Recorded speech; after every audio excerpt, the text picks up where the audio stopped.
Guys welcome back to my channel fat to fit journey பார்த்துருப்பீங்க. So அதில் நான் என்னெல்லாம் பண்ணுறேங்கிறத இந்த வீடியோவில் டீட்டெயிலாக ஷேர் பண்ணியிருக்கேன். ஃபுல்லாக பாருங்கள், யூஸ்ஃபுல்லாக இருக்கும். First thing portion control. நிறைய வெஜிடபிள்ஸ், கொஞ்சமாக ரைஸ் எடுத்துக்கணும். நம்ம அப்படியே ஆப்போசிட்டாக சாப்பிட்டுட்ருக்கோம், அது தப்பு. அதை ஃபஸ்ட்டு மாற்றிக்கோங்க. ரெண்டாவது, சுகரை சுத்தமாக கட் டவுன் பண்ணிடணும். சுகர்னாலே நமக்கு எனிமிங்கிறத ஞாபகம் வச்சுக்கோங்க. மூணாவது, ஆக்டிவாக இருக்கணும். அதாவது காலையிலேருந்து நான் வேலை செய்கிறேன், அதனால் நான் ஆக்டிவாக இருக்கேன் அப்படிங்கிறது கிடையாது. உங்களுக்காக ஒரு நாளைக்கு 45 மினிட்ஸ் to 1 hour நீங்கள் உங்களுக்குன்னு ஸ்பெண்ட் பண்ணுங்கள். அதில் walking, Zumba, work out, yoga ஏதாவது ஒன்று நீங்கள் பண்ணுங்கள். உங்களுக்கு பிடிச்சதை நீங்கள் பண்ணுங்கள். அடுத்து நாலாவது, இயர்லி டின்னர். அதாவது பிஃபோர் சன்செட்டுக்கு முன்னாடி உங்கள் டின்னரை முடிச்சிடணும். அஞ்சாவது, நிறைய தண்ணி குடிக்கணும். நம்ம நிறைய பேர் அதை பண்ணுறதே இல்லை. ஒரு நாளைக்கு 3 லிட்டர் ஆஃப் வாட்டராவது நீங்கள் எடுத்துக்கணும். அது நீங்கள் ஃப்ரூட் ஜூஸாக எடுத்துக்கலாம், பட்டர் மில்காக எடுத்துக்கலாம். ஆனால் ஒரு நாளைக்கு 3 லிட்டர் நீங்கள் கவர் பண்ணியிருக்கணும்.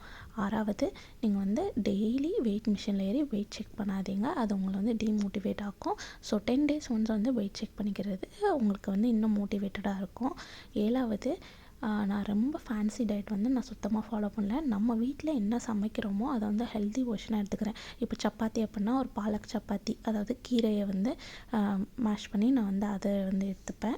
தோசைனா மில்லட் தோசை, இந்த மாதிரி சூப் வகைகள், அதுக்கப்புறம் எக்ஸு, வெஜ்ஜீஸ், அப்புறம் ஃப்ரூட் ஜூஸு, நட்ஸு, இதெல்லாம் நான் இன்க்ளூட் பண்ணிக்கிறேன்.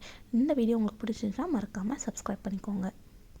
என்னோட சேர்ந்து உங்களோட லைஃப் ஸ்டைலையும் ஹெல்த்தியாக மாற்றிக்கோங்க. தேங்க்ஸ் ஃபார் வாட்சிங்.